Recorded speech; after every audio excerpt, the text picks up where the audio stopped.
अल्हम्दुलिल्लाहि वकफ़ा वसलामुन अला हबीबिहिल मुस्तफ़ा अम्मा बअद फ़अऊज़ु बिल्लाहि मिनश्शैतानिर रजीम बिस्मिल्लाहिर रहमानिर रहीम वद्दुहा वल्लैलि इज़ा सजा मा वद्दअक रब्बुक वमा क़ला वलल आखिरतु खैरुल लक मिनल ऊला सदक़ल्लाहु मौलानल अज़ीम। बारगाह रिसालत मुआब सल्लल्लाहु अलैहि वसल्लम में दुरूद पाक का हदिया पेश करें। अल्लाहुम्मा सल्लि अला सय्यिदिना व मौलाना मुहम्मदिन मअदनिल जूदि वल करम व आलिहि व अस्हाबिहिल किराम व इब्निहिल करीम व बारिक व सल्लिम सलातन दाइमतन सरमदन अबदा।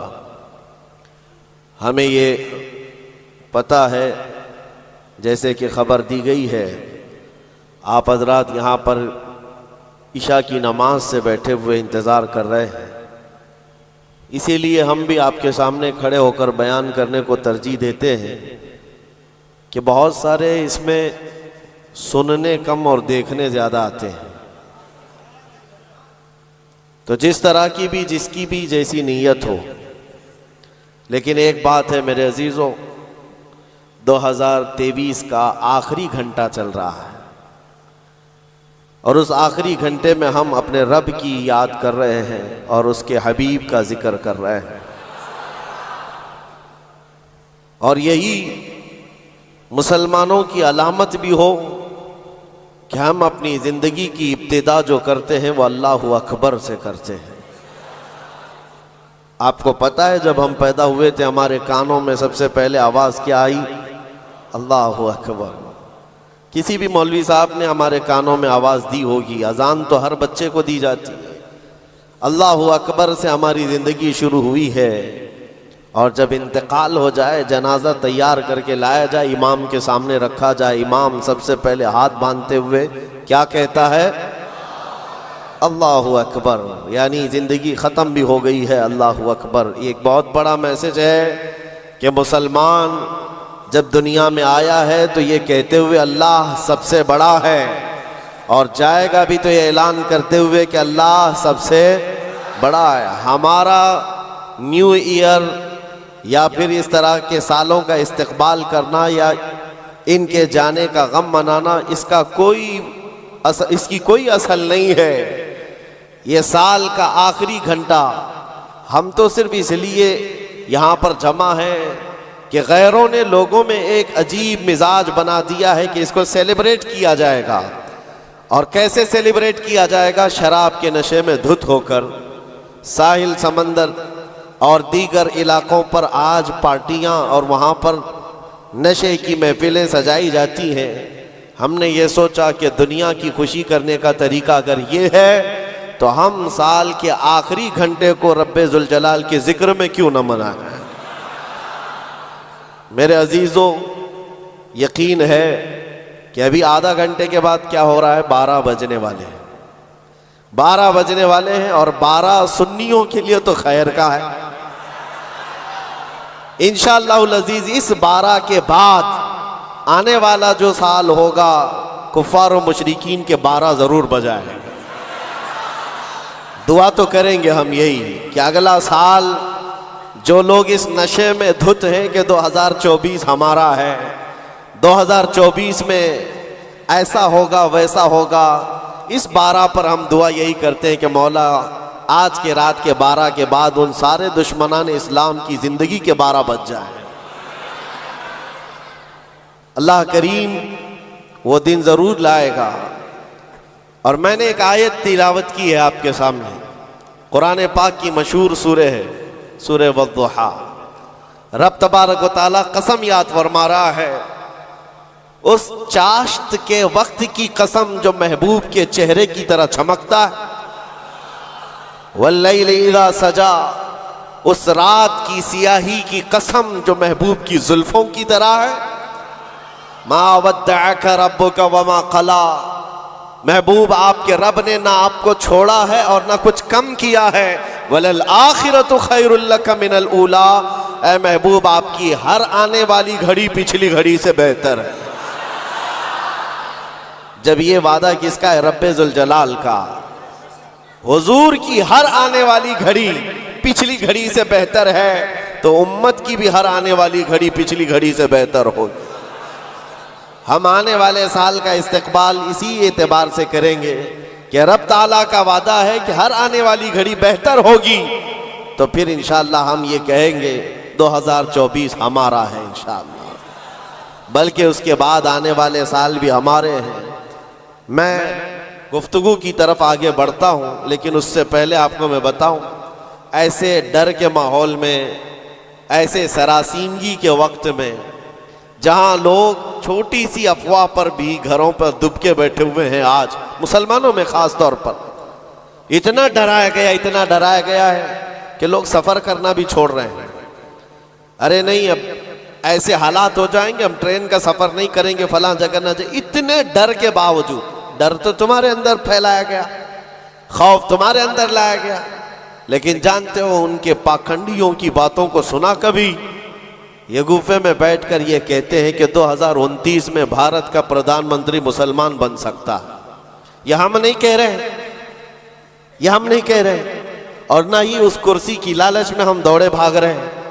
जिसके पास आयतल कुर्सी है उसे उस कुर्सी की हाजत नहीं, लेकिन दिलों का खौफ ये बताता है, उनका डर ये बताता है कि अगले साल आने वाले इनके लिए हो सकते हैं, और मैं दुआ करता हूँ अल्लाह उनका डर सही फरमाते। अजीज़ान गिराम वक़ार, हर आने वाला दिन तुम्हारे लिए बेहतर है, लेकिन शर्त है, एक ही शर्त है, क्योंकि रब ताला ने फरमाया वला तहीनु वला तहज़नु व अंतुमुल अअलौ, घबराओ मत, बेकरार मत हो, तुम सबसे ज्यादा कामयाब रहोगे इन कुंतुम मुमिनीन। शर्त यह है कि तुम मेरे नबी की गुलामी में आ जाओ, ईमान वाले हो जाओ, तब फिर तुम्हारे लिए हर आने वाली घड़ी बेहतर है, हर आने वाली घड़ी पिछली घड़ी से बेहतर है। शर्त यह है कि ईमान की जिंदगी आ जाए तुम्हारे, और ईमान ना हो, ईमान किसे कहते हैं सबको पता है, हदीस रसूल है, मेरे आका सल्लल्लाहु अलैहि वसल्लम ने फरमाया ला युमिनु अहदुकुम हत्ता अकूना अहब्बा इलैहि मिन वालिदिही व वलदिही वन नासी अजमाइन। तुम में से उस वक्त तक कोई मोमिन नहीं हो सकता कामिल जब तक कि वो अपने माँ बाप, औलाद और सारी दुनिया से ज्यादा मुझसे मोहब्बत ना करे। दूसरी हदीस है ला युमिनु अहदुकुम हत्ता यकूना हवाहु तबअन लिमा जिअतु बिही।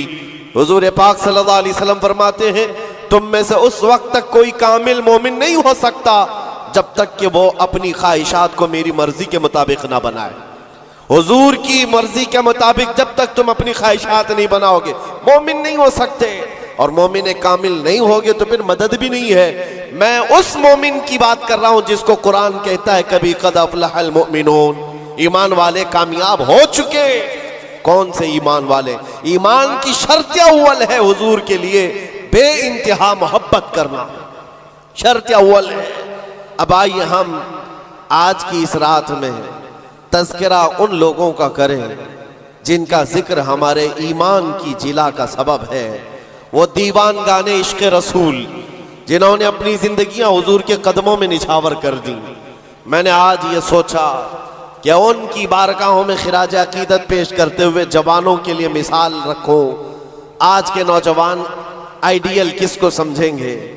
मेरे अजीजों, दुनिया आज बड़ी बड़ी स्क्रीनें लगाकर मुजरा करने वाले जालिमों के नाच को देख रही होगी।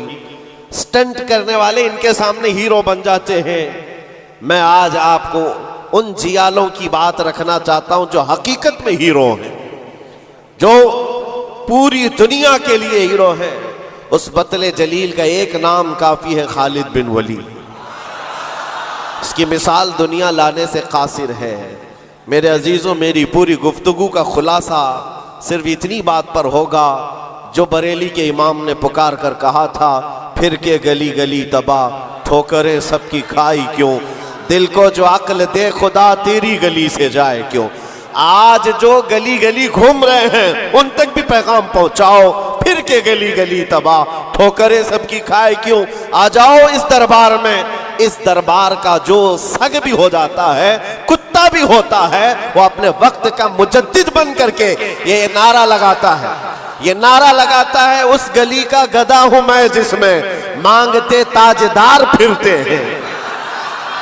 उस गली का गदा हूं मैं जिसमें मांगते ताजदार फिरते हैं। खुसरवी अच्छी लगी ना सरवरी अच्छी लगी, हम फकीरों को मदीने की गली अच्छी लगी। हुजूर ताजुश शरिया बदरुत तरीका फरमाते हैं, बुल हवस सुन सीमो जर की बंदगी अच्छी नहीं, उनके दर की भीख अच्छी सरवरी अच्छी नहीं। जो पिया को भाए अख्तर वो सुहाना राग है। ये ताजुश शरिया फरमाते हैं, जो पिया को भाए अख्तर वो सुहाना राग है। क्या मतलब है? जो मुस्तफा को पसंद आए वही असल राग है, वही बात अच्छी है। जो पिया को भाए अख्तर वो सुहाना राग है। जिससे नाखुश हो पिया वो रागनी अच्छी नहीं, जिससे नाखुश हो पिया वो रागनी अच्छी नहीं। पिया हुजूर के बारगाह में इस्तिआरतन कहा गया है। हुजूर को जो चीज ना पसंद है वो हमारे लिए अच्छी है ही नहीं। यही तो बरेली का मिजाज है। कहते हैं ना ताजुश शरिया रहमतुल्लाह ताला अलैह कि नबी से हो जो बेगाना उसे दिल से जुदा कर दे, पिदर मादर बिरादर जानो माल उन पर फिदा कर दे। ये सारे अशार का लुब्बे लुबाब खुलासा क्या है? उसका खुलासा यही है जो सहाबा का नारा था, हो ना ये फूल तो बुलबुल का तरन्नुम भी ना हो, चमने दहर में कलियों का तबस्सुम भी ना हो ना ये साकी तो मैं भी ना हो, खुम भी ना हो, बस में तौहीद दुनिया में ना हो, तुम भी ना हो। खीमे अफलाक का इस्तादा उसी नाम से है, नबज़े हस्ती तपश आमादा उसी नाम से है। दश्त में दामने कोहसार में मैदान में है, बहर में मौज की आगोश में तूफान में है। चीन के शहर मराकश के बयाबान में है, वही नाम पोशीदा हर मुसलमान के ईमान में है। और वो जो न हो तो और वो जो न थे तो। ये सारे अशार के बाद अब आओ मैं गुफ्तगू को आगे बढ़ाता हूं। इसी बात पर तवज्जो रखना, फिर के गली गली तबाह ठोकरें सबकी। अगर किसी को ठोकर लगी है तो वो दिल पर हाथ रखकर आ जाए। आज मैं उन जियालों की तरफ चलता हूं। यमन का एक कबीला बनु असद एक कबीला है जिसमें रहने वाले एक शख्स है हारिसा, और उनकी बीवी, छोटा सा एक कुंबा, छोटा सा एक खानदान, 3 बच्चे थे। हारिसा और उनकी बीवी और 3 बच्चे। ये यमन का रहने वाला एक कबीला है। औरत अपने 3 बच्चों को लेकर मैके जा रही थी, और बड़ा बेटा जो उस वक्त उम्र का 8 साल का था, जैद नाम था। काफिले पर अचानक डाकुओं का हमला हुआ और माल लूट लिया गया, और साथ ही डाकुओं ने ये जैद नामी छोटे से बच्चे को, 8 साल के बच्चे को भी गिरफ्तार कर लिया। एक माँ का कलेजा दहल गया कि मेरे 8 साला बच्चे को मुझसे छीना गया। बाकी 2 बच्चे तो साथ थे।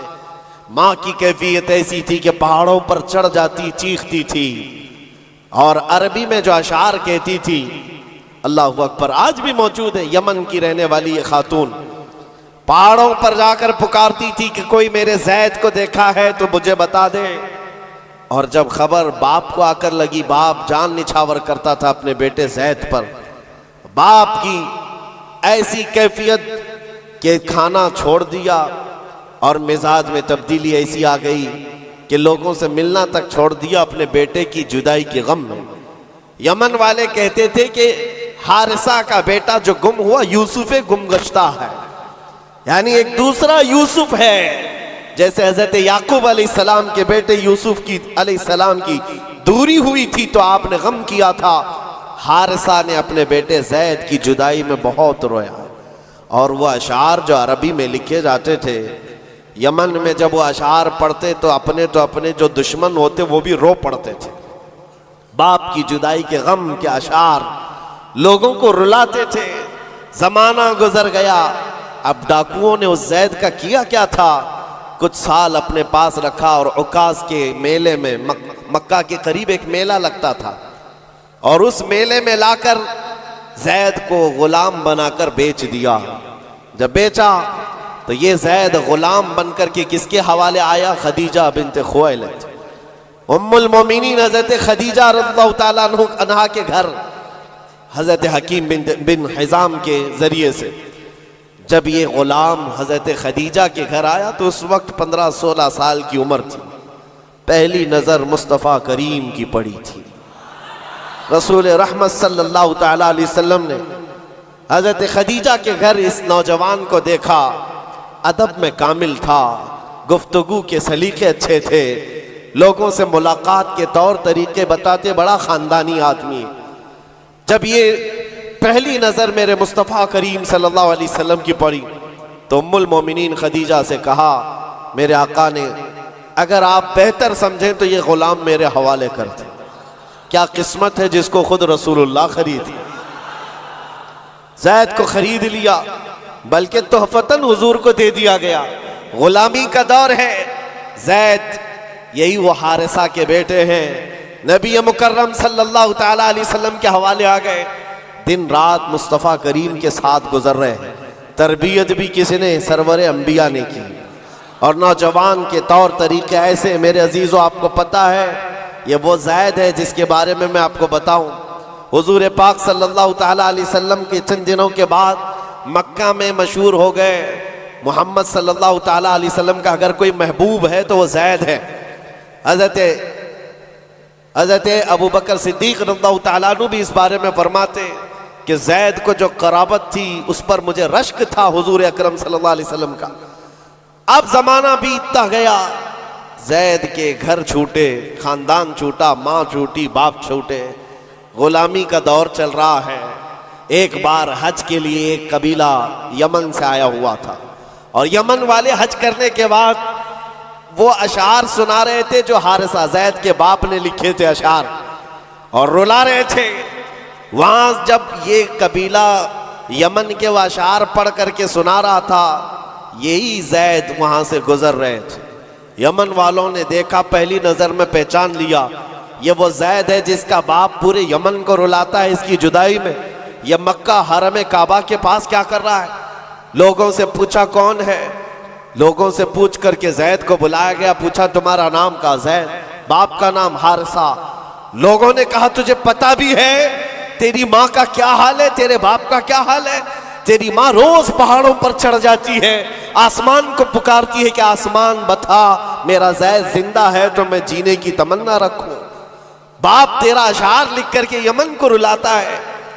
ज़ैद ने कहा कि हो सकता है, लेकिन जाओ, अगर मेरे माँ बाप इस गम में रोते हैं तो उनको मेरा सलाम कहना, और यूं कहना कि उन्हें गुमगुश्ता ऊंट की तरह मुझे तलाश ना करे, इसलिए कि उनका ज़ैद उनकी गोद से कई बेहतर गोद में है। यमन वालों को यह जवाब देकर भेज दिया, गुमशुदा कोई बच्चा अपने माँ बाप की खबर पाले तो क्या होना चाहिए, लेकिन यहाँ कैफियत बदली हुई है। यहाँ कैफियत बदली हुई है। हुजूर पाक सल्लल्लाहु ताला अलैहि वसल्लम की इस गुलामी में दिन रात गुजरते रहे, शब और रोज गुजरते रहे। मेरे अजीजों, जिसको हो दर्द का मजा, नाज़े दवा उठाए। आपको मैं बताऊं, ये कबीला यमन का गया और जा करके ज़ैद के माँ बाप से कहा, हारिसा और उनकी माँ से कहा, तुम्हारा गुमशुदा बच्चा मिल गया, हरम काबा में हमने उसको देखा है और सुना है मोहम्मद नामी अरब के एक मशहूर शख्स की गुलामी में है, और उनकी सखावत भी, दरिया दिली भी, रहम दिली भी मशहूर है। माँ और बाप ने खबर पाते ही महीनों का सफर दिनों में तय कर लिया। दौड़ते भागते मक्का पहुंचाए, और जैसे पहुंचे पूछा कहाँ रहते हैं मोहम्मद सल्लल्लाहु अलैहि वसल्लम। हुजूर पाक सल्लल्लाहु अलैहि वसल्लम हरम काबा के पास ही उनको मिल गए। माँ इतना रोई, बाप इतना रोए, हुजूर पाक सल्लल्लाहु अलैहि वसल्लम को उन पर तरस आ गया। पूछा क्या बात है? कहा हमारा बच्चा गुम हुआ था, सालों बीत गए, अब तक हमने खाने का मजा नहीं चखा, और हम सब की जिंदगी ऐसी वीरान सी लगती है कि उसके बगैर जिंदगी में अंधेरा है। पूछा हुजूर ने कौन है तुम्हारा बच्चा? कहा उसका नाम ज़ैद है और सुना है वह आपकी गुलामी में। हुजूर पाक सल्लल्लाहु अलैहि वसल्लम ने फरमाया, ज़ैद तुम माँ बाप हो ज़ैद के? कहा हाँ, अगर आप मुनासिब फरमा समझे तो हमें हमारा ज़ैद लौटा दें। आप अल्लाह की तरफ से सुना गया है बड़ा रहम दिल रखते हैं, हमारे लिए अपना ज़ैद लौटा दें। हुजूर पाक सल्लल्लाहु अलैहि वसल्लम ने कहा, मैं किसी के बाप और किसी की माँ से उसके बच्चे को अलग नहीं करना चाहता, लेकिन फिर भी ये फैसला मैं ज़ैद के ऊपर छोड़ता हूँ। वो चाहे तो मुझसे आज़ादी ले ले, बग़ैर किसी रकम के, बग़ैर किसी फिदिये के ग़ुलामी से आज़ाद करता हूँ और तुम उसे ले जाओ, और अगर नहीं तो फिर उसकी मर्ज़ी जो हो उस पर अमल किया जाए। फिर माँ बाप को ला करके ज़ैद के सामने खड़ा किया जाना था। मुअर्रिखीन ने जो तारीख़ लिखी है, पढ़ते हैं तो आंखें आप दीदा हो जाती हैं। मेरे अजीज़ों, रसूल पाक सल्लल्लाहु अलैहि वसल्लम अपने घर ये दोनों माँ बाप को जो बिछड़े हुए बच्चे की जुदाई में रोते हुए आए थे, चचा भी साथ था, हुजूर अपने घर ले आए और उसके बाद ज़ैद अपने कामों में मसरूफ़ थे, बुलाया, ज़ैद इधर आ जाओ। आए ज़ैद, जैसी पहली नज़र पड़ी बाप पर, माँ पर, क्या कैफियत होनी चाहिए। बरसों का बिछड़ा हुआ बच्चा है, बरसों से दूर रहने वाला, माँ बाप की मोहब्बत में ये जुदाई के गम बर्दाश्त करने वाला, एक नज़र उठाई, फिर नज़र झुका ली और सरवरे कायनात की तरफ देखने लगे। मेरे आका ने पूछा, ज़ैद तुम जानते हो इनको? कहा हाँ या रसूल अल्लाह, ये मेरे बाप हैं, ये मेरे चाचा हैं, ये मेरी माँ हैं। हुजूर ने पूछा, ज़ैद तो फिर मिलते क्यों नहीं? बरसों के बिछड़े हुए हो, फिर उनके पास जाते क्यों नहीं? ज़ैद ने कहा, या रसूल अल्लाह, आपके चेहरे को देखने के बाद फिर किसी के चेहरे की तरफ हम नजर नहीं उठाते। तेरे कदमों में जो है गैर का मुंह क्या देखे, कौन नजरों में जचे देख के तलवा तेरा। रसूल पाक सल्लल्लाहु अलैहि वसल्लम ने फरमाया, जाओ ज़ैद मिल लो, माँ से मिल लो, बाप से मिल लो। माँ ने कलेजे से लगाया और चूमना शुरू किया, बाप ने माथा चूमा। यह अजीब मंजर था। बहुत देर गुजर गई इनके लाड़ो प्यार के इजहार की। उसके बाद रसूल रहमत सल्लल्लाहु अलैहि वसल्लम ने फरमाया, ज़ैद तुम्हारे साथ ये हादसा हुआ था, इतने सालों तुम अपने माँ बाप से अलग रहे, अब फैसला तुम्हारी मर्जी पर है, तुम जहाँ जाना चाहते हो जा सकते हो। यमन अपने कबीले जाओ, अपने खानदान, अपनी माँ और अपने बाप, अपने भाइयों के पास जाओ। हजरत ज़ैद उस वक्त खड़े होकर कहते हैं, मक्का वाले ये मंजर देखने के लिए हुजूर के घर के अतराफ जमा हो चुके हैं, बहुत सारे जमा हैं। ज़ैद ने सबको मुखातिब करके कहा, ऐ लोगो हाजिरीन मजलिस, सब देखो, ये मेरी माँ है, ये मेरे बाप हैं, ये मेरे चचा हैं, लेकिन सबको गवाह बना कर कहता हूँ, मोहम्मद अरबी सल्लल्लाहु अलैहि वसल्लम की गुलामी 1000 आज़ादियों से अफजल है। मैं अपनी माँ के पास न जा सकता हूँ, न बाप के पास जाना चाहता हूँ, मैं हमेशा इसी दर की गुलामी में रहना चाहता हूँ।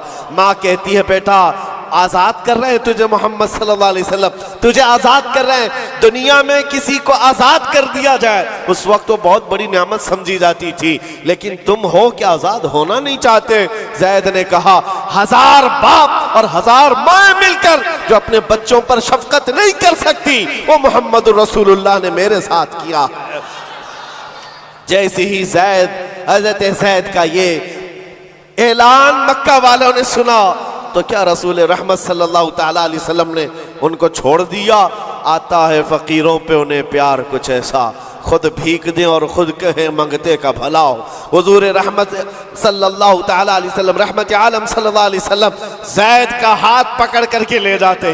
कहाँ लेकर के आए? हरम काबा के पास आए, पूरे मक्का वालों को मुखातिब करके कहा, ऐ मक्का वालों गवाह रहना, मैंने ज़ैद को गुलामी से आज़ाद किया और आज के बाद से ये मेरा वारिस है और मैं इसका वारिस।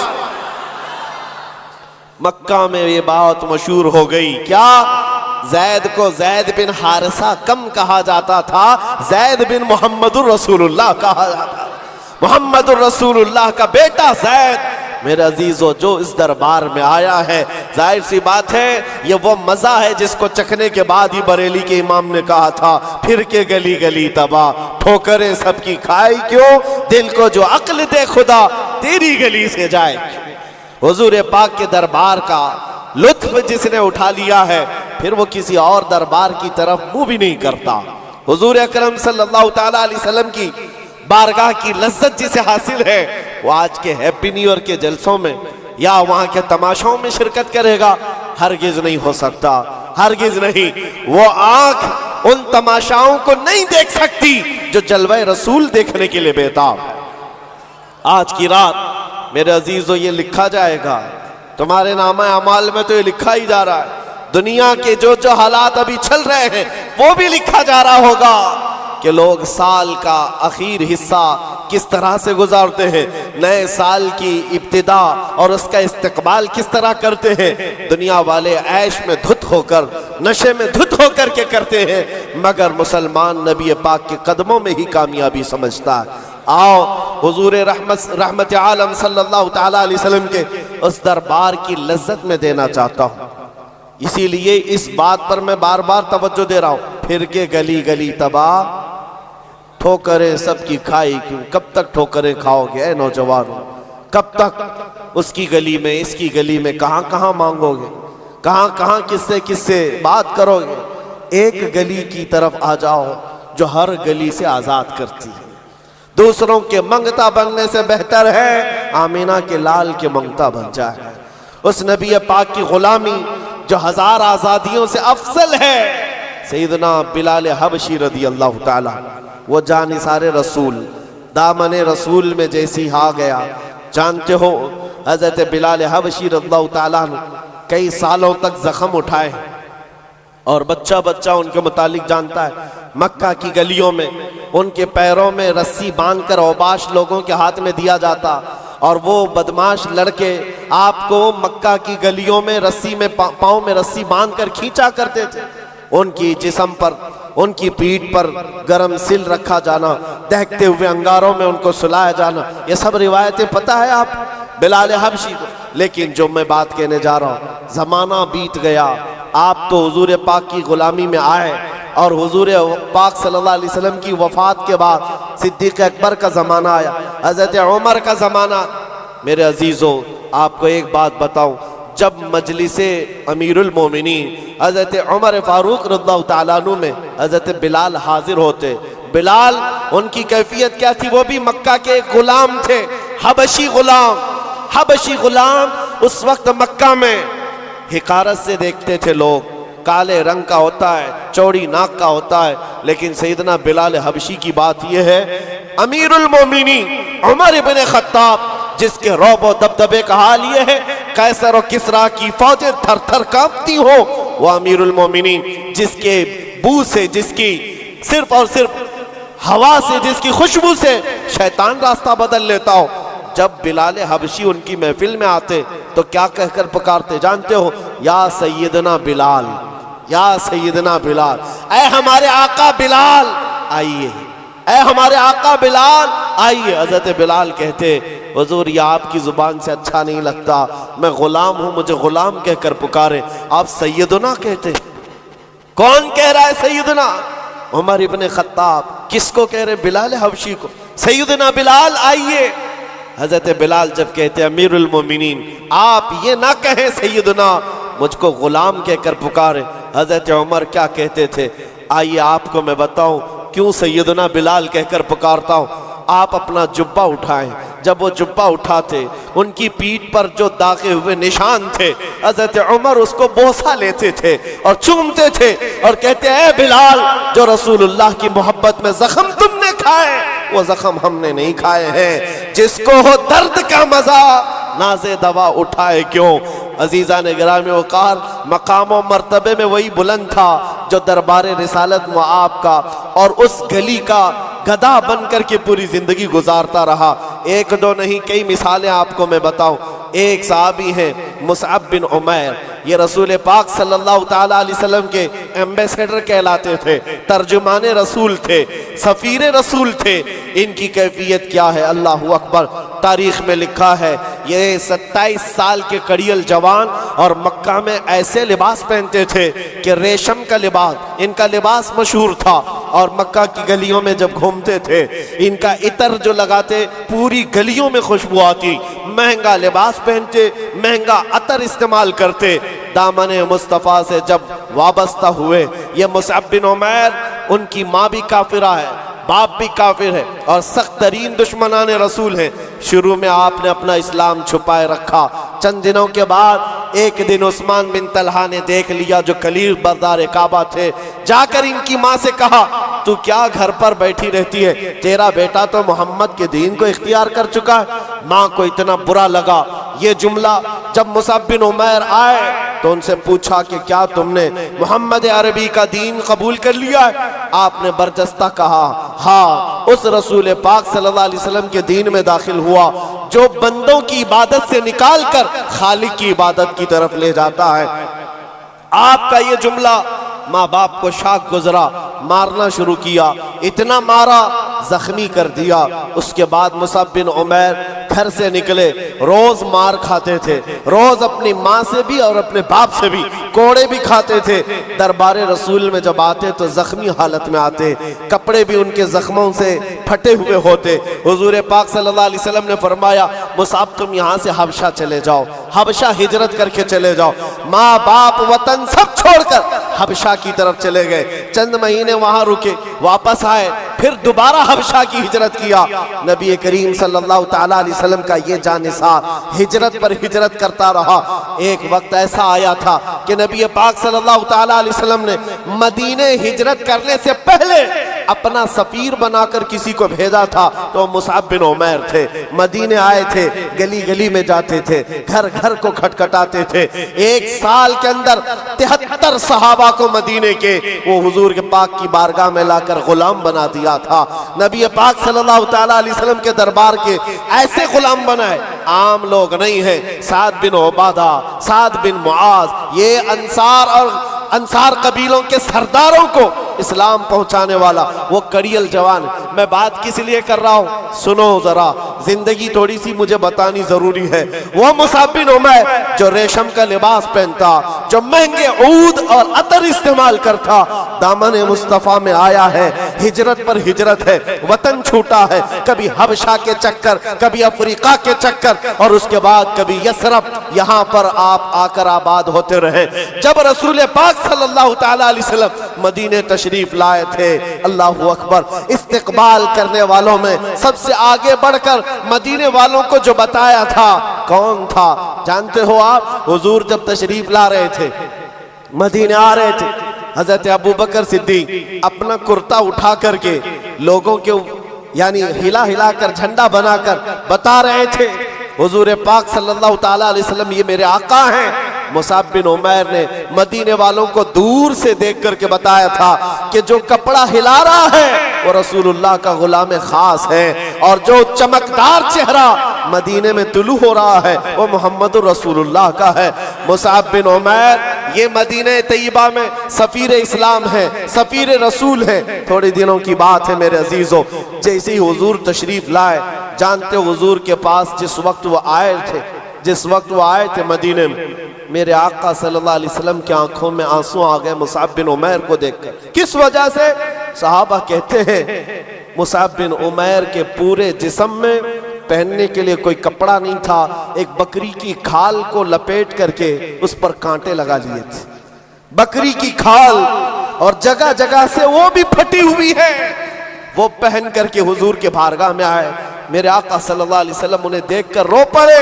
लोगों से कहा जानते हो ये मेरा मुसअब, ये मक्का की गलियों में जब चलता था, इसके अतर की खुशबू पूरी गलियों में होती, सबसे महंगा लिबास पहनता, रेशम का लिबास पहनने वाला मुसअब बिन उमैर आज बकरी की एक खाल में अपना जिस्म छुपा रहा है। अजीजान गिरामी वक़ार, सारी ऐश की जिंदगी तर्क किया था सिर्फ इसी गली के लिए। फिर के गली गली तबाह, ठोकरें सबकी खाई क्यों, दिल को जो अक्ल दे खुदा तेरी गली से जाए क्यों। नबी रहमत सल्लल्लाहु ताला अलैहि वसल्लम ने अपनी चादर उठाकर उनको अता की थी, और उस चादर को लेकर जिंदगी भर गुजारते रहे।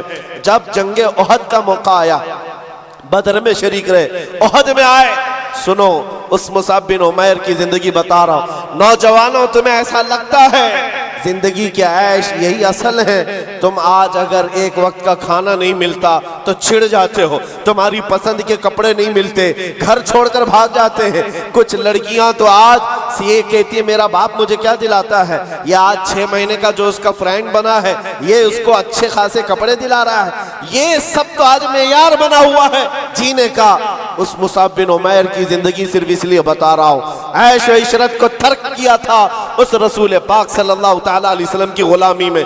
जानते हो ओहद के मैदान में एक वक्त ऐसा आया कि शैतान ने अफवाह गरम कर दी थी कि मोहम्मद रसूलुल्लाह का इंतकाल हो गया सल्लल्लाहु अलैहि वसल्लम। माअज़ल्लाह, जैसी ये खबर फैली, सहाबा इकराम की दो जमातें हो गई। दो जमातें कैसे? बाद सहाबा ने कहा आप तलवार उठा करके क्या करेंगे, चलो मदीने वापस चलते हैं। हुजूर पाक सल्लल्लाहु ताला अलैहि वसल्लम का अगर इंतकाल हो गया, विसाल हो गया है, तो क्या करेंगे? कुछ तो तलवार उठाने को ये कहकर छोड़ दिए, और लेकिन दूसरी जमात ये थी जो ये कह रहे थे कि ठीक कहा तुमने, रसूल पाक सल्लल्लाहु अलैहि वसल्लम के पास उनके बाद तलवार उठाकर करना क्या है। लेकिन मुसाब बिन उमैर का एक जुमला था जो उहद के मैदान में गूंज रहा था, ऐ लोगों, ये क्यों नहीं सोचते रसूलुल्लाह के बाद जीने का क्या मतलब है? अगर रसूलुल्लाह नहीं है तो फिर जी कर के मतलब क्या, उठाओ तलवार। तो ये चंद लोगों की जो जमात की सिपह सालारी कर रहे थे उस वक्त मैदान में, मुसाब बिन उमैर झंडा हाथ में पकड़ा था। कुमैया नाम का एक दुश्मन उनके मोंढे से तलवार, मोंढे को काट दिया, कंधे से हाथ काट दिया। झंडा रसूलुल्लाह का जिसके हाथ में है, वो हाथ का कट जाना, गोया कि झंडा नीचे आ जाए। मुसाब बिन उमैर का एक हाथ कटा, झंडा बाएं हाथ में उठाकर खड़े हुए। रसूलुल्लाह का झंडा गिरने नहीं दे रहे थे, और जब बाएं हाथ में उनका झंडा आया तो वही सालिम ने बाएं हाथ को कहनी समेत काट दिया। झंडा या तो इस हाथ में हो सकता है या इस हाथ में। तारीख इस्लाम की सच्चे और आग की वहां गर्दानी करो, सरगर्दानी करो तो पता चले मुसाब बिन उमैर ने कटे हुए बाजुओं से उस परचम को पकड़ा था, सीने में दबाकर, अपनी ठूड़ी के नीचे दबाकर हुजूर के परचम को नीचे नहीं आने देना चाहते। जिसके इधर का बाजू कट गया हो, उधर का हाथ कट गया हो, कटे हुए हाथों से। और उसी उहद के मैदान में जालिमों ने जब देखा कि ये झंडा नीचे आने नहीं देता, सीने पर बहुत तेज भाला मारा, नेजा मारा। उस वक्त आपने पुकार कर कहा उहद के मैदान में, ये नहीं कि लोगों मेरा हाथ कट गया, लोगों मेरा बाजू कट गया, लोगों मेरे सीने पर दुश्मनों ने नेजा मारा। नहीं, उहद के मैदान में मुसाब बिन उमैर पुकार रहे थे, मेरा कोई साथी करीब है तो आ जाए, मुझे न संभाले रसूलुल्लाह का झंडा संभाल ले, मैं इसे आखिरी सांस तक नीचे आने नहीं देना चाहता। हुजूर पाक सल्लल्लाहु ताला अलैहि वसल्लम के परचम को नीचे आने नहीं देना चाहते। उनके भाई थे, उन्होंने उठा लिया। हजरत मुसाब बिन उमैर उहद के मैदान में शहीद हो गए। जानते हो रसूल पाक सल्लल्लाहु अलैहि वसल्लम सारी लाशों को जब जमा कर रहे थे, मुसाब बिन उमैर के पास आए और फिर कहा, ए मुसाब बिन उमैर, वो सफीर इस्लाम है, रसूलुल्लाह का तर्जुमान है। मिनल मुमिनीन रिजालुन सदक़ू मा अहदुल्लाह अलैह, मोमिनीन में से कुछ लोग वो हैं जिन्होंने अल्लाह से किया हुआ वादा पूरा कर दिया है। और उसके बाद उनके दफन का तरीका भी है। अल्लाहु अकबर। रसूल पाक सल्लल्लाहु अलैहि वसल्लम ने फरमाया, इनको दफन करो, इनको दफन करो। जब इनको दफन करने की बात आई तो आपका जिस्म छुपाने के लिए, आपका जिस्म छुपाने के लिए सहाबा कोशिश करते रहे। जब उनका सर छुपाया जाता तो नीचे से खुल जाता, और जब नीचे का हिस्सा छुपाते तो सर का हिस्सा खुल जाता। कपड़ा इतना नहीं था आपके पास, कपड़ा इतना नहीं था। नबी पाक सल्लल्लाहु ताला अलैहि वसल्लम के पास सहाबा ने कहा, इतना ही कपड़ा मुसाब के पास रह गया। हुजूर पाक सल्लल्लाहु अलैहि वसल्लम ने फरमाया, मुसाब के पास एक छोटा टुकड़ा है, वो दुनिया से एक छोटा टुकड़ा लिए जा रहा है और साथ में रसूलुल्लाह को लिए जा रहा है, मुहम्मदुर रसूलुल्लाह को साथ लिए जा रहा है। इस घर घास उनके कदमों पर रखकर दफन किया गया। फिर मैं कहता हूँ मेरे अजीजों, वो कौन से जवान थे जिन्होंने अपनी जिंदगी को निछावर कर दिया था उन कदमों में, ऐश और इशरत को तर्क कर दिया था। उनके महंगे लिबास, उनकी महंगी खुशबुएं, सारी चीजें दरबारे रिसालत में वक्फ हो गई थी सिर्फ नबी पाक सल्लल्लाहु अलैहि वसल्लम की रजा के लिए। आज आपसे हम ये नहीं कहते कि हलाल चीजें छोड़ दो, पहनना छोड़ दो, ओढ़ना छोड़ दो, नहीं, कम अज कम हुजूर पाक के अगर गुलाम हो तो हराम चीजों को तो छोड़ सकते हो। लिबास अच्छा पहनो, खुशबू इस्तेमाल करो, इसकी ममानियत नहीं है। लेकिन ऐ नौजवानों, अगर हुजूर की गुलामी का दावा करते हो तो हम चाहते हैं तुम्हारे कान फिर ये गंदे नगमे क्यों सुनते हैं, ये गालियां तुम्हारी जुबानों से निकलती कैसे हैं, ये तुम आवारागर्दी में अपनी आंखें बहकाते कैसे हो। तुम्हारे ये जिस्म का हर अज़ू गुनाहों की गम्माज़ी क्यों कर रहा है? नबी रहमत सल्लल्लाहु अलैहि वसल्लम के गुलाम हो तो फिर आओ मेरे अजीजों, उस दरबार का की गुलामी की लज्जत जिसे मिल जाए। अल्लाह अकबर। मैं सच कहता हूँ, इकबाल ने एक जुमला कहा था, इकबाल के अशार बहुत मानाखेज है। कहा था कि ये गाजी ये तेरे पुरअसरार बंदे जिन्हें तूने बख्शा है ज़ौक़े खुदाई, दो नीम इनकी ठोकर में दरिया व सहरा, सिमट कर पहाड़ उनकी हैबत से राई। और फिर इकबाल जो कहता है, दो आलम से करती है बेगाना दिल को, अजब चीज है लज्जत आशनाई। दो आलम से करती है बेगाना दिल को, अजब चीज है लज्जत आशनाई। जिसको हुजूर पाक की आशनाई की लज्जत मिली है, पूरी दुनिया से उसे बेखबर कर देती। मैं अब साल की इब्तिदा हो गई, उन जानिसारों की बात मैं कर रहा हूं जिन्होंने रसूल पाक सल्लल्लाहु अलैहि वसल्लम की गुलामी की लज्जत महसूस की है। उहद के मैदान में जाने से पहले दो गहरे यार, बहुत गहरे दोस्त क्या दुआ कर रहे हैं बताऊं आप? साद इब्न अबी वक्कास, अब्दुल्ला बिन जहश, ये दो नाम याद रखना है नौजवानों, जिनको कहते हैं ना जिगरी यार। उठना बैठना साथ में, खाना पीना साथ में, रात को चलना फिरना साथ में, कहीं कुछ मशवरे करना हो साथ में। साद इब्न अबी वक्कास और अब्दुल्ला बिन जहश, इन दोनों की दोस्ती बड़ी मशहूर थी, बहुत मशहूर थी। लेकिन उहद के मैदान में जाने से पहले अल्लाह अकबर दुआ क्या कर रहे हैं सुनो। दोनों आए, मुसल्ला बिछाए, रात का वक्त है। साद इब्न अबी वक्कास कहते हैं, मेरे भाई अब्दुल्ला मैं दुआ करूंगा तुम आमीन कहना। अब्दुल्ला बिन जहश कहते ठीक है मैं भी दुआ करूंगा तुम आमीन कहना।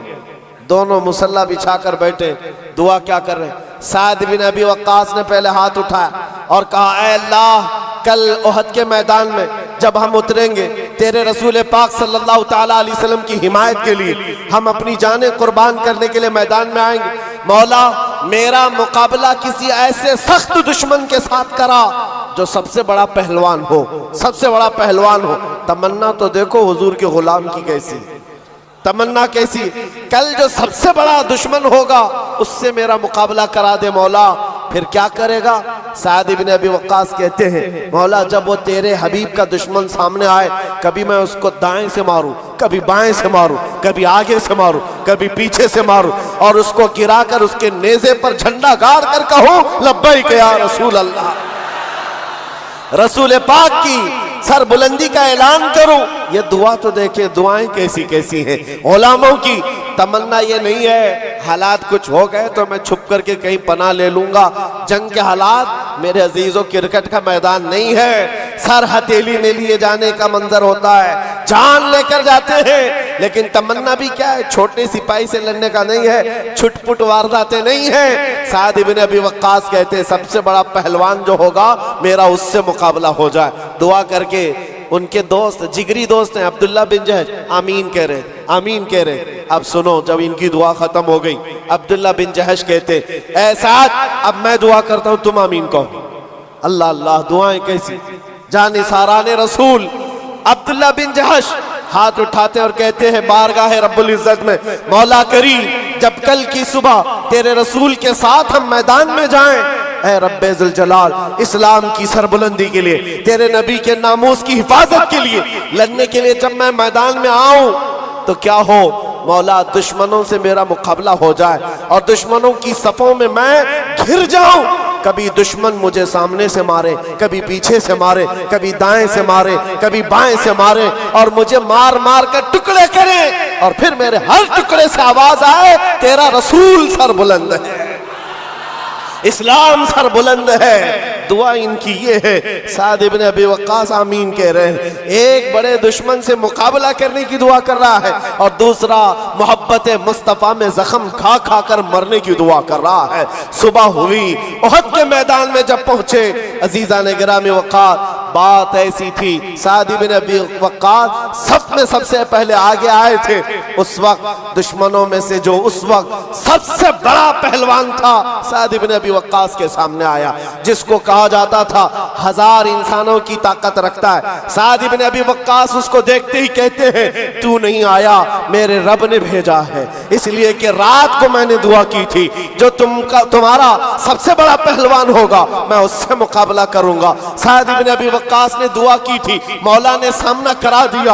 अब शुरू हो गए तीर चलना और नेज़े चलना। साद इब्न अबी वक्कास के तीर ऐसे तीर थे, कभी सामने से जाते, कभी दाएं से, कभी बाएं से, बिजलियों की तरह आवाज करते, उस दुश्मन के सीने में पैवस्त होते। जानते हो ये साद इब्न अबी वक्कास कौन है? तीर चलाते थे तो पीछे से रसूलुल्लाह आवाज देते थे, बी अबी अंत व उम्मी इरमी या साद, ऐसा तेरे तीर चला, तुझ पर मेरे माँ बाप कुर्बान। तन्हा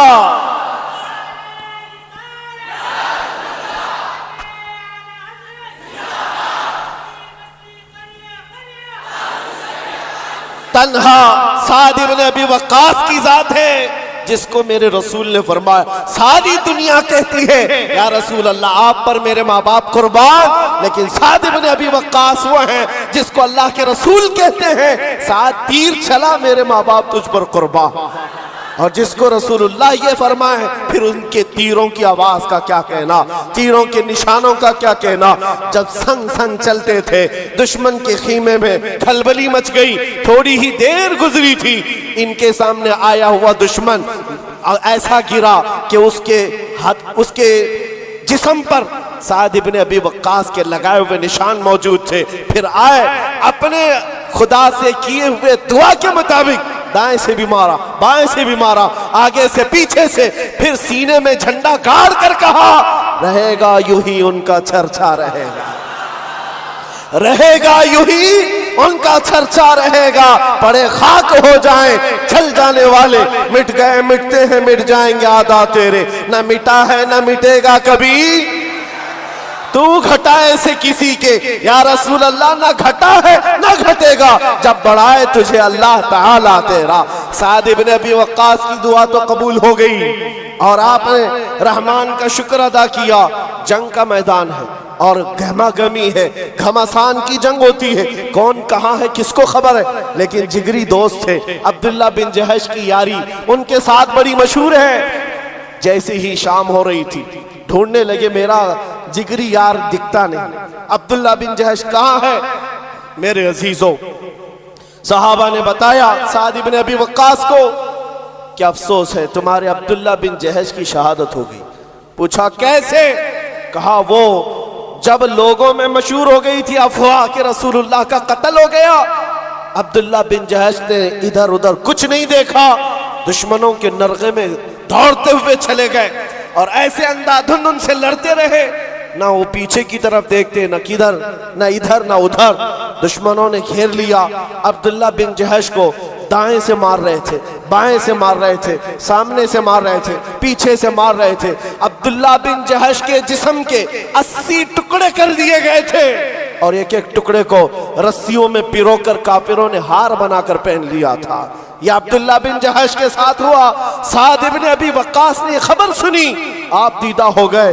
कहा है लोगों, रब्बे जुल जलाल की उस मोहब्बत पर कुर्बान, उसने कल मेरी भी सुन ली, मेरे दोस्त की भी सुन ली, उसकी भी दुआ कबूल, मेरी भी दुआ कबूल। सुनो जो कहना है मेरे अजीजों, इस वाक़े से मुझे कहना क्या था। साद इब्न अबी वक्कास अपने जिगरी दोस्त की लाश को देखने आए। लाश कहाँ है? टुकड़ों में बदल गई, जिस्म के टुकड़े मैदान में बिखरे हुए हैं। करीब आए, उन टुकड़ों को उठाया, अपने जिगरी दोस्त के जिसके साथ उठना बैठना है, बहुत करीबी यारी है, टुकड़ों को उठाया, हाथ में रखा, देखा टुकड़े अभी गर्म है, गोश्त गर्म है, हिल रहा है। साद इब्न अबी वक्कास ने अपने दोस्त अब्दुल्ला बिन जहश को मुखातिब करके कहा, ऐ अब्दुल्ला, क्या कमाल की बात है। कल रात हमने भी दुआ की, तुमने भी दुआ की, रब तबारक व तआला से मैंने दुआ किया था बड़े पहलवान से मेरा मुकाबला हो जाए, रब ने सुन लिया। बड़ा पहलवान आया, मैंने उसको हर तरफ से मारा और परचम इस्लाम बुलंद किया। और तूने दुआ की थी हर तरफ से तुझ पर तीर आए और तेरे टुकड़े हो जाए, रब ने तेरी भी सुन ली। लेकिन कसम रब्बे जुल जलाल की, ऐ अब्दुल्ला तेरी दुआ मेरी दुआ से अफजल थी, तेरी दुआ मेरी दुआ से अफजल थी। इसलिए कि दुश्मन को मारने का मजा और है, उनकी मोहब्बत में मर जाने का मजा और है। फिर के गली गली तबाह, ठोकरें सबकी खाई क्यों, दिल को जो अक्ल दे खुदा तेरी गली से जाए क्यों। अरे मेरे अजीजों वो मर जाते ऐलान करते हुए क्यों, जान है इश्क मुस्तफा रोज फजू करे खुदा, जिसको हो दर्द का मजा नाज़े दवा उठाए क्यों। वो बंदा जगह जगह जा करके अपने दर्दों की शिकायत नहीं करता जो मोहब्बत रसूल का बीमार है। अज़ीज़ान गिरामी वक़ार, इस नए साल की इब्तिदा हम हुजूर पाक सल्लल्लाहु तआला अलैहि वसल्लम के मोहब्बत के तज़किरे से कर रहे हैं, हुजूर पाक के जानिसारों के तज़किरे से। अल्लाह करीम ये 2024 की जो इब्तिदा हुई है मेरे अजीज़ों, अजीब सी बात है, 24 आया है लेकिन 12 लोगों के साथ 24 का साल शुरू हुआ है। लेकिन हम अल्हम्दुलिल्लाह दुआ ये करते हैं कि रब तबारक व तआला इस नए साल में हमारी इब्तिदा इश्क़ मुस्तफ़ा के साथ फरमाए, मोहब्बत मुस्तफ़ा के साथ फरमाए। मेरे अजीज़ों, अगर वो ना हो तो फिर जिंदगी में कोई चीज़ ही नहीं है, कोई चीज़ ही नहीं है। इसीलिए क्या कहा इकबाल ने, हो ना ये फूल तो बुलबुल का तरन्नुम भी ना हो, कुछ भी नहीं है वो जो न थे तो और वो जो ना हो तो। इस बात को लेकर के चलो, आज से अपनी धड़कने हुजूर के लिए महफूज कर दो। दिल धड़के तो नबी पाक की मोहब्बत की सदा है। ये लैला मजनू के किस्से बहुत हो गए। आज के दौर में जवान अभी अंगड़ाइयाँ क्या लेती है इसकी जवानी, ये सोचता है सबसे पहले किसी लड़की को काबू कर लेना चाहिए, बहुत बड़ा काम है। मुंबई के नौजवानों को ये किसने बता दिया? मेरे अजीजों, ये तो छिछोरों का काम है, बहादुरों का काम नहीं। बहादुरों को कायल करने के लिए औरत है, औरत तो किसी को भी मिल जाएगी, जो तुम्हारे मुकद्दर में वो मिल जाएगी, आपके काम नहीं है। आपको मैं बताऊं, हुजूर पाक के एक और जानिसार है, अनस बिन नुज़ैर, अपनी बीवी से कमाल की मोहब्बत करते थे। इश्क ऐसा नहीं है कि सिर्फ तुम ही करते हो, उस जमाने में भी इश्क हुआ है। लैला और मजनू के किस्से यहाँ हिंदुस्तान की गलियों से नहीं आए, ये भी मशहूर आशिक थे। लेकिन आपको मैं बताऊं, अनस बिन नुज़ैर अपनी बीवी से बहुत इश्क करते थे, मोहब्बत करते थे। लेकिन ये है कौन? रसूलुल्लाह सल्लल्लाहु अलैहि वसल्लम के हमराज हैं। हुजूर उनके घर जाते थे। एक दिन दोपहर के वक्त उनके घर बैठे, मक्का से एक खत आया। हुजूर पाक ने कहा, अनस पढ़ के सुनाओ क्या है। उन्होंने पढ़ के सुनाया कि मक्का वाले जंगों की तैयारी कर रहे हैं, और ये राज था, वहाँ के हालात सब बता दिए थे खत में। रसूल पाक ने फरमाया, मोड़ कर रख लो, ये तेरे और मेरे बीच में राज है। अनस बिन नुज़ैर ने कहा, ठीक है या रसूल अल्लाह, आपने हुक्म फरमाया। उसके बाद जब हुजूर घर से निकले, उनकी बीवी अंदर से आई, जो उनकी बहुत बड़ी महबूबा है, उनकी माशूका है, बेहद मोहब्बत करते थे। बाहर आई, कहा, अनस बिन नुज़ैर किसका खत आया था? रसूलुल्लाह के पास क्या पढ़कर सुना रहे थे? कहा, खबरदार, मोहब्बत अपनी जगह, वो रसूलुल्लाह का राज है, वो रसूलुल्लाह का राज है, नहीं बयान कर सकता। कमाल दर्जे का इश्क हो मेरे अजीजों। आज के वो मजाजी आशिक तो माँ बाप को लात मार देते। 6 महीने की मोहब्बत क्या होती है, ये माँ बाप को ठोकर मारकर चले जाते हैं। अनस बिन नुज़ैर अपनी उस बेहद मोहब्बत करने वाली औरत से कहते, खबरदार इस मामले में मत आना। बीवी ने कहा, कोई बात नहीं, मैंने सुन तो लिया है दीवार के पीछे से। खत में क्या था? मक्का से आया है खत, जंगों के हालात बताए गए, आप पढ़कर सुना रहे थे। बीवी ने सुन लिया था। इसके बाद हुआ क्या? अनस बिन नुज़ैर ने सीधे गर्दन पकड़ ली। कहा, गर्दन पकड़ ली अपनी उस औरत की। कहा, उस वक्त तक हाथ नहीं छोड़ूंगा जब तक रसूलुल्लाह बयान न फरमाते, हुक्म ना आ जाए। मोहब्बत अपनी जगह पर, इश्क अपनी जगह पर, हुजूर के मामलात अपनी जगह पर।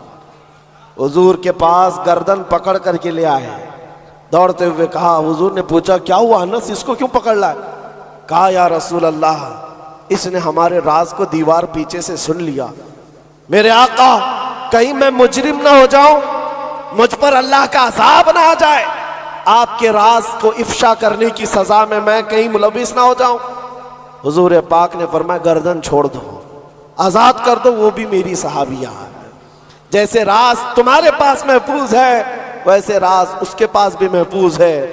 हजरत अनस बिन नुज़ैर ने गर्दन से हाथ हटा दिया और फिर मुस्कुरा कर बीवी से कहा, पहली वाली मोहब्बत फिर बाकी है, जो मोहब्बत थी वो मोहब्बत फिर बाकी है। लेकिन याद रखना, हमारी मोहब्बत का मेयार थर्मामीटर सिर्फ कदम रसूल है, वो जो ना हो तो हाँ, ये हमारा थर्मामीटर है। यही बरेली का मिजाज है, नबी से हो जो बेगाना उसे दिल से जुदा कर दे, पिदर मादर बिरादर जानो माल उन पर फिदा कर दे। अजीज़ा ने गिरामी वक़ार, ये वो सहाबा की मिसालें मैं आपको रखा हूँ। उहद के मैदान में एक दो नहीं, कई मिसालें आपको पता है। वो दूल्हा भी शरीक हुआ उहद के मैदान, जिसकी आज शादी हुई और सुहाग रात मना रहा अपनी बीवी के साथ, और शब्बाशी करने के बाद उठकर दौड़ा मैदान में आ गया जिस दिन उसका वलीमा है, और उहद के मैदान में तलवार लिए लड़ रहा है और शहीद भी हो गया। कौन है ऐसा जो अपने वलीमे के दिन शहादत पा रहा हो? वलीमा है, कल शादी हुई है, बीवी को घर लाया है, लेकिन ऐसा नहीं है कि बीवी को बगैर बताए छुपाए प्लानिंग करके भाग आया हो। रात को बिस्तर से उठ करके अपनी बीवी से कहा, ऐ मेरी शरीक हयात, मैंने तुझे दुल्हन तो बना लिया, लेकिन कानों में आवाज आई है कि रसूलुल्लाह सल्लल्लाहु अलैहि वसल्लम के साथ सारे मदीने वाले निकल पड़े हैं, लिहाजा मेरा घर में रहना किसी हालत सही नहीं, चाहो तो तलाक ले लो, इद्दत के बाद दूसरा निकाह कर लो, या तो फिर अल्लाह की मर्जी पर कायम रहो। वो खातून ऐसी नहीं थी, वो कहती कि कहां से तुम आज के आज शादी करके लाए और किसके हवाले छोड़ जा रहे हो, और मुझे सुहागन को अभागन बनाए जा रहे हो। नहीं, वो खातून है, मदीने की, कहती है, ऐ मेरे सरताज, गम किस बात का, आप मुझे तलाक की बात क्यों करते हैं? जाए, अल्लाह की मर्जी पर मैं कायम हूं। अगर आप लौट करके आए तो फखर से मदीने में गाजी की बीवी कहलाऊंगी, और अगर नहीं लौटे तब भी फखर से शहीद की बेवा कहलाऊंगी। ये जज्बा कहाँ है? वो मदीने वालों के अंदर था, जिन्होंने सब कुछ हुजूर पाक सल्लल्लाहु ताला अलैहि वसल्लम के कदमों में निछावर किया। ऐ मेरे अजीजों, ये सारी बातें रखने के बाद सिर्फ मैं इतना चाहता हूँ, आज भी इन अंधेरियों से हमें कोई चीज निकाल सकती है तो हुब्बे मुस्तफ़ा। आ जाओ उनके दरबार में, फिर के गली गली तबाह, ठोकरें सबकी खाई क्यों, दिल को जो अक्ल दे खुदा, तेरी गली से जाए क्यों। इसलिए कि इस अकीदे के साथ मैं बात अपनी ख़त्म करता हूँ। आज लोगों को ऐसा गुमान होता होगा, थोड़ा इस पार्टी में चले जाएं, इस पार्टी में चले जाएं तो सकता इनकी हुकूमत, इनकी कुछ हो जाएगा। यूपी में तो देखा है, जिसकी गवर्नमेंट आती है हर कार पे उसी गवर्नमेंट का झंडा लगा लेते हैं। बीजेपी है तो बीजेपी का, कांग्रेस है तो कांग्रेस का, सपा है तो सपा का, झंडे वहां पर बदलते रहते हैं, जिसकी आए उसकी। मेरे अजीजों, ये मिजाज तो दुनिया वालों ने दिया है कि सत्ता हुकूमत जिसके पास आ जाए। अरे बड़े बड़े नेता बदल कर इधर से उधर पार्टी में चले जाते, होता है कि नहीं होता? क्यों करते हैं वो? अरे वो लोग भी बहुत अक्लमंद हैं, कहते हैं जिनकी हुकूमत है उनके साथ जाने से थोड़ा फंड तो मिलेगा, काम तो होगा, भलाई तो कर सकेंगे। ये तो उनकी दलील है, बहुत अच्छी दलील आपने दी कि जिसकी हुकूमत है उसके यहाँ जाने से फायदा होता है। इसी को ताजुश शरिया ने हमें ये कहा था, ऐ सुन्नियो, तुम्हें पता है जहां में उनकी चलती है, जहां में उनकी चलती है, वो दम में क्या से क्या कर दे, जमीन को आसमां कर दे, सुरैया को सरा कर दे। तो फिर जिसकी चलती है वहीं जाने से फायदा है, तो फिर आ जाओ फिर के गली गली तबाह, ठोकरें सबकी खाए क्यों, दिल को जो अक्ल दे खुदा तेरी गली से जाए क्यों। फिर मैं कहता हूं वो तुम्हारे झंडे हैं जो बदलते हैं, हमारा झंडा कभी नहीं बदलता। हम जिसके मदखा हैं, दुनिया तो दुनिया है, हमारा मिजाज ये है, हश्र में होगा दाखिला इस शान से, या रसूल अल्लाह का नारा लगाते जाएंगे।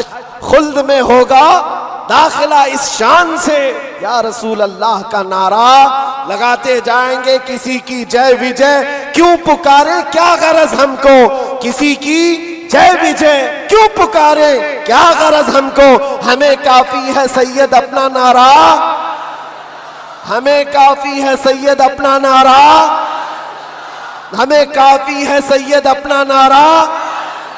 अपना सब कुछ गुंबद खजरा कल भी था और मेरे नबी से मेरा रिश्ता कल भी था, और बतला दो गुस्ताख नबी को गैरत सुन्नी जिंदा है, उन पे मर मिटने का जज्बा कल भी था। और लब्बैक या रसूल अल्लाह, लब्बैक या रसूल अल्लाह, लब्बैक या रसूल अल्लाह।